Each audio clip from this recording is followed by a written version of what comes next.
दूध आणण्यासाठी जात असलेल्या अल्पवयीन मुलीला उचलून नेत तिच्यावर अत्याचार करण्यात आला। ही घटना 10 सप्टेंबर रोजी सायंकाळी 7च्या सुमारास गंगाखेड तालुक्यातील रामनगर तांडा येथे घडली।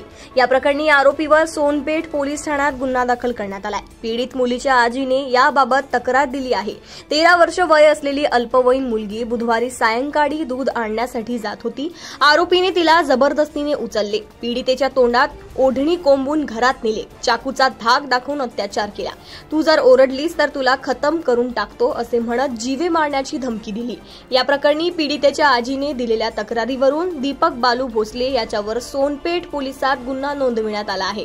तपास पोलीस उपनिरीक्षक किरकन करत आहेत। घटनास्थळी उपविभागीय पोलीस अधिकारी समाधान पाटील, पोलीस निरीक्षक गीते आदींनी भेट दिली। पोलीस अधीक्षक कार्यालयात जमाव अल्पवयीन मुलीवर चाकूचा धाक दाखवून अत्याचार केलेल्या आरोपीला फाशीची शिक्षा द्यावी, आरोपीच्या नातेवाईकांवर एसआयटी स्थापन करत त्यांची चौकशी करून हद्दपार करावे या मागणीसाठी गोर सेनेच्या वतीने पोलीस अधीक्षकांना निवेदन देण्यात आले। यावेळी पोलीस अधीक्षक कार्यालयात मोठा जमाव जमला होता। सदर जमावाने आरोपीवर कठोर कारवाई करण्याची मागणी केली। निवेदनाद्वारे अंकुश पवार, विजय आडे, नितीन चव्हाण, अनिल राठोड यांच्यासह इतरांच्या स्वाक्षऱ्या आहेत। काल रामनगर तांड्यामध्ये एका 11 वर्षाच्या बंजारा समाजाच्या चिमुकलीवर अन्याय झालेला आहे, बलात्कार झालेला आहे आणि त्या निषेधार्थ इथं संपूर्ण बंजारा समाज एकवटलेला आहे।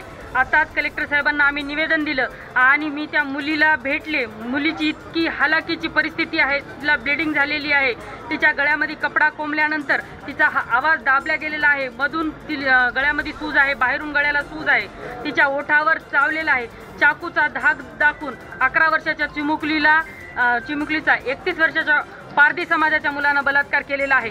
आणि आमची मागणी ही आहे, या दीपक भोसले, बाळू भोसले ह्या नाव बदलून राहणारा सोलापूर मधून हद्दपार केलेला मुलगा आहे आणि तो आरोपी आहे। त्या आरोपीचे 5ही घरं आमच्या तंड्यामधून हद्दपार करा आणि नाहीतर अखंड महाराष्ट्र या चिमुकलीच्या न्यायासाठी पेटल्याशिवाय राहणार नाही असे निवेदन आम्ही देऊन आलो। कलेक्टर साहेबांनी आम्हाला आश्वासन दिले आहे की मुलीला न्याय हे निश्चित मिळेल आणि त्या मुलांची संपत्ती जप्त करा, कारण की त्यांनी संपत्तीचा धाक दाखवून, चाकूचा धाक दाखवून, अरे हत्यार कस काय सापडतात त्या मुलांच्या घरामध्ये, त्या पोराच्या आरोपीच्या घरामध्ये?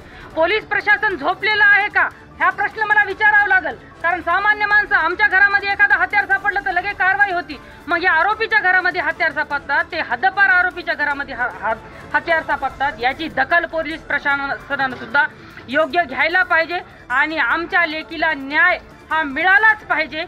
ह्या अशा प्रकार यासाठी आमचा सबंध बंजारा समाज इथे उपस्थित आहे। पत्रकार बांधवांचे मी आभार मानते। धन्यवाद।